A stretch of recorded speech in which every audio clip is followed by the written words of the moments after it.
talking warm up and why a proper scheduled and programmed warm up is very valuable in your toolbox, and why it's important for everyone to do a proper warm up. All right. Old school, I'm oldish, so we used to kind of walk out to the field, walk out to the court, walk out to the exercise weight room, and just kind of give 1, 2, and we're ready to go. All right? Not smart.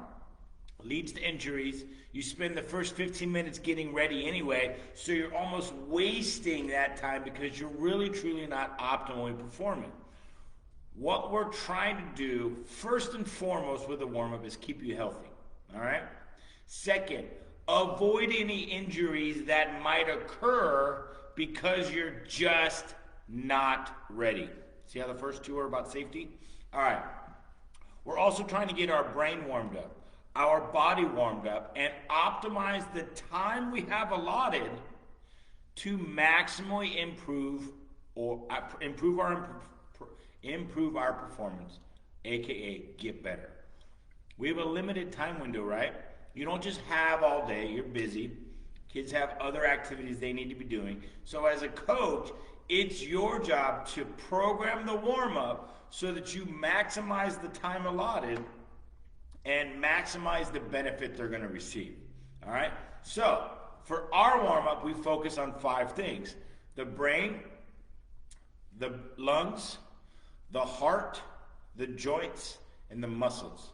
And how do we get all 5 of those involved? Well, we generally start with the brain.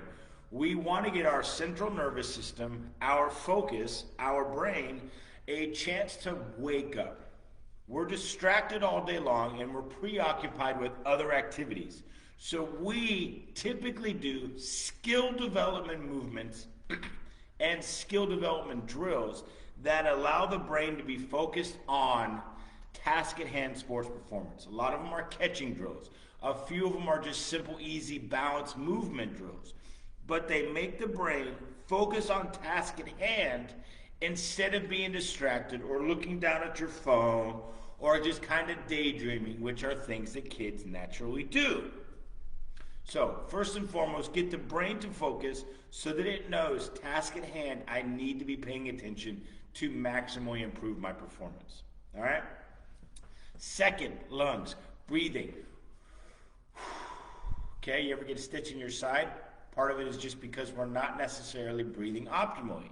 So we do want to get our breathing involved so that we are, warming up the muscles of our breathing, but also telling the lungs, get ready to start bringing in more oxygen. The capillaries are going to start getting the exchange rate increase. A little too scientific, but oxygen in, carbon dioxide out.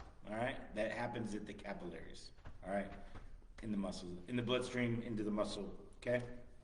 All right, we want to get ready for that. So we increase our breathing,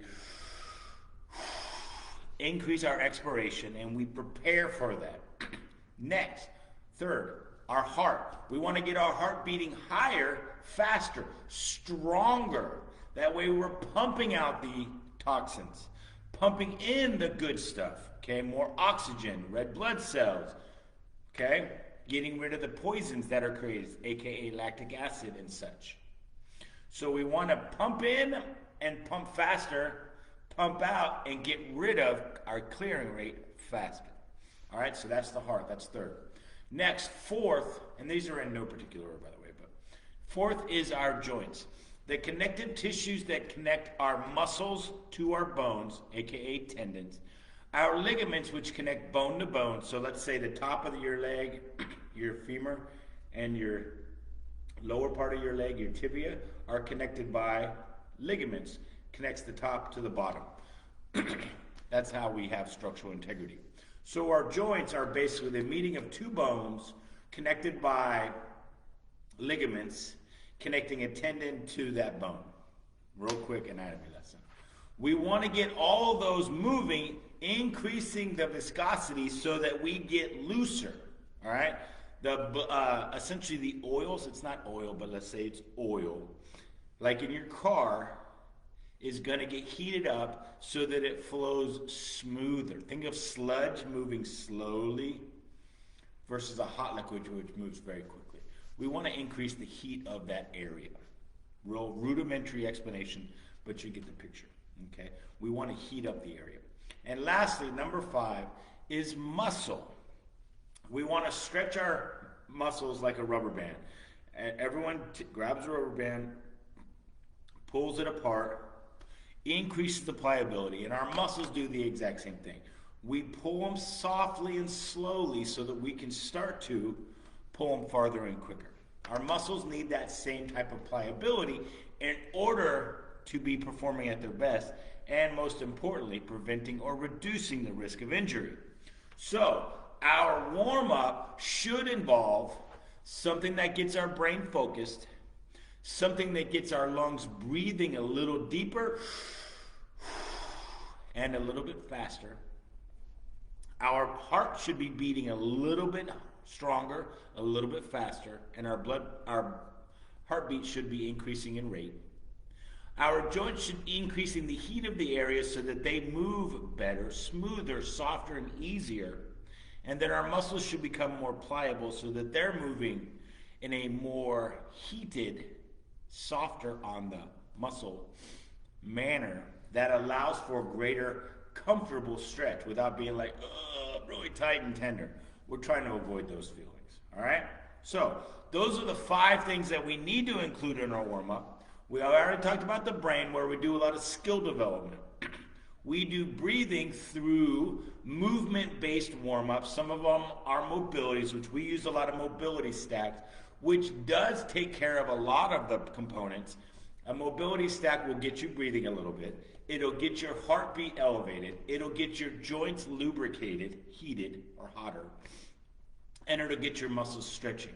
We also do a lot of our balance work during our warm-up skill development portion, because the muscles have to move through positions that allow for the breathing to be elevated, the brain to be focused, the heart to start beating, the joints to start lubricating, and the muscles to start becoming pliable. All right? So, if you can involve all 5 safely, intelligently, and programmed to where you maximize the benefit, now you're ahead of the game. Versus just walking out onto the field or the court or the pitch and going, all right, let's go do something. Now, other ways to increase all 5 together: dynamic movements such as knee to chest as we're walking across the field or court, okay, butt kickers, hip external rotation, okay, easy movements such as those which make you pay attention, which allow you to work through your full range of motion gently and softly, and increasing the range of motion as we go, so that we are getting our brain, we are getting our lungs, we are getting our heart, we are getting our joints, and we are getting our muscles. So it involves some form of focus, some form of movement, and some form of end range increasement. That's not really a word, but go with it. All right? To allow for a better, more proper warm-up. And lastly, it should, to some degree, mimic the movements you're about to perform during your practice, your weightlifting, your performance training, or your game. And that's the last little component. Try to make it mimic in some degree. There are things that have benefit that aren't necessarily ideally situated or specific to the movement, but they still have benefit. But a majority of it needs to be focused on task at hand. All right? That's all I have for today. Go out, use this information to improve your warm-up. Your performance will improve. Your safety will improve. Okay? Your risk of injury will decrease, and all of those are important things. All right? Maximize the time you have with your athletes. Improve their safety. Decrease their risk of injury, and all of that can happen with a proper warm-up. If you have any more questions about warming up, we do have some courses available on our Thinkific site, strongertogethereducation.thinkific.com, some mobility stacks, some catching drills. All of those are available for you guys to check out. Other than that, I'm Spencer Aiken, Stronger Together Performance Academy. You guys go out, be awesome, be amazing. Thank you.